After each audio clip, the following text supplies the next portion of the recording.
यही भूपेंद्र हुड्डा जी थे जो पहले कहते थे कि हम सक्षम है 10 की 10 लोकसभा सीटें लड़ने में।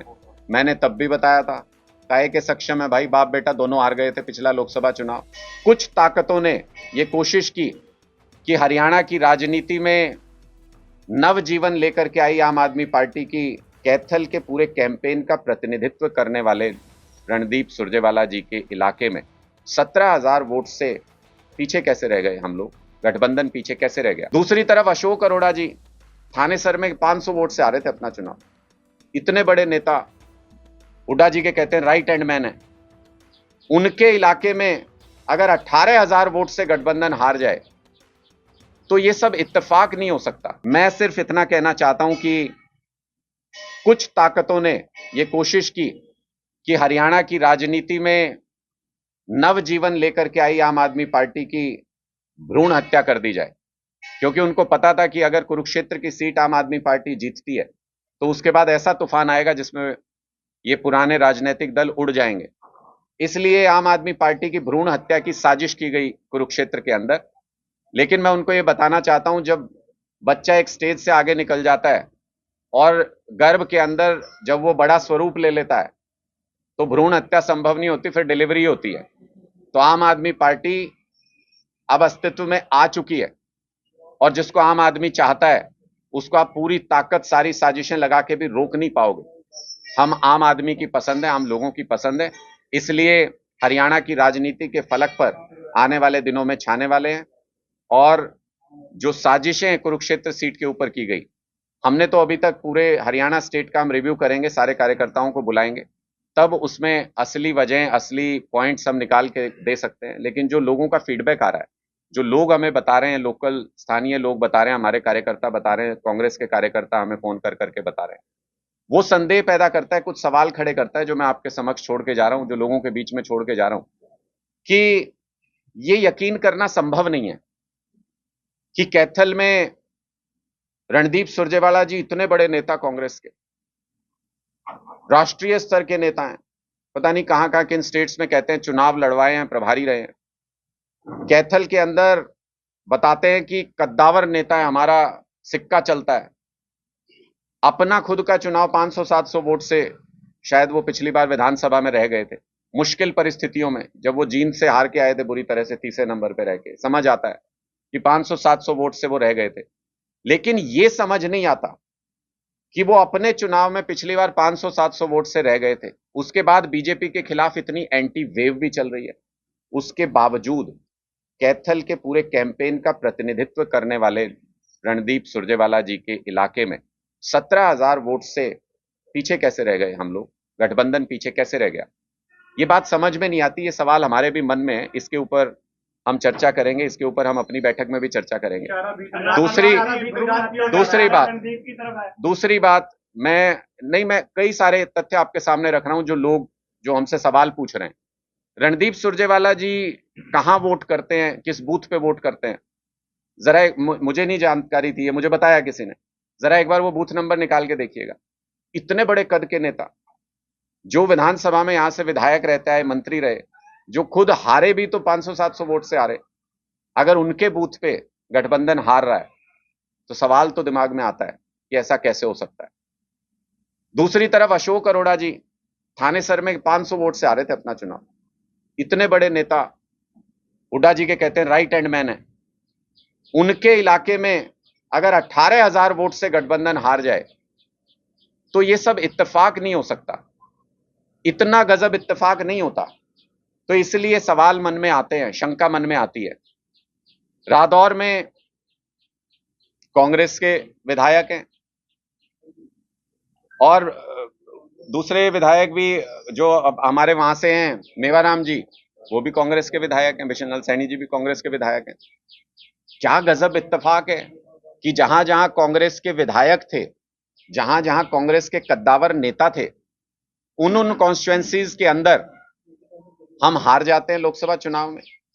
और जहां कांग्रेस के कद्दावर नेता नहीं थे, जहां कांग्रेस के विधायक नहीं थे, जहां हमारा कार्यकर्ता जूझ रहा था, गुला चीका हो गया, कलायत हो गया और पेहवा हो गया, शाहबाद हो गया, वहां पे हम जीत दर्ज कर जाते हैं। तो इसके सिर्फ दो ही तरीके हो सकते हैं इसको समझने के, जो मेरे समझ में आता है। या तो ये मान लिया जाए कि रणदीप सुरजेवाला जी का, अशोक अरोड़ा जी का कोई राजनीतिक अस्तित्व रहा ही नहीं, लोगों ने इनको पूरे तरीके से नकार दिया, इनके नाम पे वोट पड़ता ही नहीं। तो हम ये समझ सकते हैं कि आम आदमी पार्टी को ये सारा वोट मिला और हम 17,000 वोट पीछे हैं भारतीय जनता पार्टी से, आगे आने वाले समय में मेहनत करेंगे। लेकिन अगर रणदीप सुरजेवाला जी के नाम पे वोट पड़ता है, उनको वोट मिलता है, उनका कद है, तो फिर 17,000 वोट से कैसे हार गए, इसका जवाब तो हमको तलाशना पड़ेगा। हम जितनी ईमानदारी से मेहनत करते हैं, कांग्रेस के साथ सारी सीटों पर लग के हमारे कार्यकर्ताओं ने ईमानदारी से मेहनत की, वोट दिलवाया, जिसकी वजह से 5 सीटों पर कांग्रेस पार्टी जीती। तो हम फिर सवाल भी उतनी ही ईमानदारी से पूछते हैं कि जहां हमारे कार्यकर्ता ने मेहनत की, गांव में कांग्रेस का कार्यकर्ता रो रहा है, आज के दिन में कांग्रेस के कार्यकर्ताओं का रोते हुए फोन आया मेरे पास, गांव के लोगों का। उन्होंने कहा, जी आपके कार्यकर्ताओं ने, आम आदमी पार्टी के कार्यकर्ताओं ने पसीना बहाया, हमने पसीना बहाया, कांग्रेस के एक एक कार्यकर्ता ने गांव में। ये बड़े नेताओं ने ऐसा क्या किया जिसकी वजह से कि हमारे साथ ये धोखा हो गया। तो कांग्रेस के कार्यकर्ताओं को भी इस बात की निराशा है कि ये जो भीतरघात जिस तरीके से हुई है, उसका कहीं ना कहीं खामियाजा भुगतना पड़ा है। और आने वाले समय में आम आदमी इस बात को देख रहा है, हम उनके कोर्ट में इस बोल को छोड़ते हैं कि वो इस पूरी परिस्थिति को किस तरीके से देखते हैं और आने वाले समय में कैसे इस परिस्थिति का जवाब देते हैं। निश्चित तौर पर पूरे हरियाणा के अंदर एक एक गांव में जाके, अब जो ये फूल खिला है हरियाणा के अंदर, जो कमल का फूल मुरझा गया और आम आदमी पार्टी का जो झाड़ू जो है वो खिल करके आई है, अब उसको एक एक गांव तक पहुंचाना है, एक एक व्यक्ति तक पहुंचाना है और पूरे हरियाणा के अंदर आम आदमी पार्टी का, आम आदमी का राज स्थापित करना है। क्या आपका कहना है जो भ्रूण आम आदमी पार्टी भ्रूण रूपी है, उसको मारने वाले कांग्रेस के जो नेता हैं, क्या कहना है? देखिए, निश्चित तौर पे ये सवाल हम सबके जहन में है। बहुत सारे कार्यकर्ताओं के मेरे पास फोन आए, बहुत सारे फीडबैक आए, कईयों ने तो उदाहरण दिए बाकायदा, जो मैंने आपके समक्ष भी रखे हैं। कईयों ने तो लोगों के नाम बताए कि ये उनके कट्टर कार्यकर्ता हैं, घर पे रहते हैं, बूथ पे किसके बैठे थे वो देख लीजिए। 119 नंबर बूथ तो सुरजेवाला का हार रही है वहां पे। मैंने स्पष्ट तौर पे ये कहा कि अगर सुरजेवाला जी जैसे कद्दावर नेता, जहां जिस विधानसभा में उनका प्रभुत्व रहा है, वहां पे अगर उनके अपने पोलिंग बूथ से गठबंधन हार रहा है, जिसके अंदर आम आदमी पार्टी के कार्यकर्ताओं और वोटर ने भी मेहनत की, तो फिर सवाल दिमाग में आता है, सवाल उठना लाजमी है। और ये सवाल आज के दिन में पूरे हरियाणा की जनता के जहन में है कि निजी स्वार्थ के चलते, निजी कारणों से कोई व्यक्ति क्या देश के साथ धोखा कर सकता है, कोई व्यक्ति क्या गठबंधन के साथ धोखा कर सकता है, क्या आपसी इन्हीं कारणों की वजह से। और दूसरी तरफ देख लीजिए ना, अब मैं तो मेरे पास तो करनाल से भी बहुत लोगों के फोन आए। करनाल के लोग ये कह रहे हैं कि ये बाईपास दे दिया उस व्यक्ति को जिसके खिलाफ पूरे हरियाणा की लड़ाई थी, मनोहर लाल खट्टर जी के खिलाफ। पूरे हरियाणा की लड़ाई किससे थी? 9.5 साल तक किसने प्रताड़ित किया हरियाणा को? उसको बाईपास कैसे मिल गया उन व्यक्ति को? उसके लिए भी लोग सवाल पूछ रहे हैं कि किसके कहने पे टिकट दिया गया, क्यों ये सेटिंग की गई अंदर खाने, किस तरीके से मिली भगत इनके बीच में हुई, उसको लेके लोग ढेरों सवाल पूछ रहे हैं। लोग पूछ रहे हैं कि भिवानी महेंद्रगढ़ की सीट जीती जा सकती थी, किसके कहने पे टिकट काटा गया, किसके कहने पे टिकट बदला गया। तो अगर देश को सर्वोपरि मान के हमने गठबंधन किया था, लेकिन अगर कुछ नेता अपने निजी स्वार्थ, अपने निजी कारणों, अपने बच्चों को आगे बढ़ाने के लिए अगर देश हित के खिलाफ काम करते हैं, तो आवाज उठेगी, लोगों के मन में सवाल उठेंगे और उनका जवाब भी लोगों को ही तलाशना है कि आपको आने वाले समय में ऐसे लोग चाहिए या आपको आने वाले समय में आम आदमी की तरह, आम आदमी पार्टी की तरह मेहनतकश नेता चाहिए। सुरजेवाला के अलावा जो आपने अशोक अरोड़ा का नाम लिया, मेवाराम का नाम, और कितने ऐसे नेता हैं जिनको मानते हैं कि भीतरी घात जो हुआ है? देखिए, मुझे बताने की जरूरत ही नहीं है, आप सबके सामने सारा डाटा है, आप उठा के देख लीजिए। जहां भी 9 विधानसभा थी इस कुरुक्षेत्र लोकसभा के अंदर, जहां भी कांग्रेस पार्टी के विधायक थे या उनके कद्दावर नेता थे जो कैंपेन संभाल रहे थे, जिनको हमने बाईपास तक नहीं किया, कैंपेन उनके हाथ में था टोटल तरीके से, आप सबने ऑब्जर्व किया है। उसके बावजूद अगर वहां हारते हैं तो जिम्मेदारी किसकी है? या तो ये मान लिया जाए कि इनका प्रभाव लोगों में खत्म हो चुका है, लोग रणदीप सुरजेवाला जी, अशोक अरोड़ा जी के नाम पे वोट ही नहीं देना चाहते, तो फिर आने वाले चुनाव में भी वही सत्य रहेगा। और या फिर ये मान लिया जाए कि प्रभाव तो उतना ही है, लेकिन 100% देना नहीं चाहते थे, दिया नहीं गया। तो ये सवाल हमारे जहन में है। हम इसके ऊपर समीक्षा बैठक पूरे प्रदेश के कार्यकर्ताओं को, पूरे प्रदेश के पदाधिकारियों को बुला के जल्द करेंगे, उन सबकी भी राय लेंगे। सर, आपकी बातों से लग रहा है गठबंधन टूटने की कगार पे। गठबंधन तो मुझे लगता है कि इसमें कोई संदेह किसी प्रकार का होना नहीं चाहिए। गठबंधन लोकसभा चुनाव के लिए किया गया था। हमने इसी में एक सवाल जोड़ना चाहूंगा। भूपेंद्र सिंह हुड्डा ने कल कहा है कि हम अकेले चुनाव लड़ने के लिए सक्षम हैं और हम आगे गठबंधन नहीं करेंगे। देखिए, दो सवाल है, मैं दोनों का अलग अलग जवाब दे देता हूं। एक तो स्थिति पहले से स्पष्ट है, इसमें कोई एम्बिग्विटी किसी तरीके की है नहीं। आप लोगों ने लोकसभा चुनाव से पहले भी हमसे यह सवाल पूछा था, हमने तब भी यह जवाब दिया था। ये गठबंधन देश और संविधान बचाने के लिए, लोकतंत्र बचाने के लिए राष्ट्रीय स्तर पर किया गया गठबंधन था। स्टेट के अंदर हमारा कोई गठबंधन नहीं है। 90 की 90 विधानसभा सीटों पर आम आदमी पार्टी अपने दम पे चुनाव लड़ेगी, अपनी ताकत से चुनाव लड़ेगी, इसमें कोई एम्बिग्विटी नहीं है। और यही भूपेंद्र हुड्डा जी थे जो पहले कहते थे कि हम सक्षम है 10 की 10 लोकसभा सीटें लड़ने में।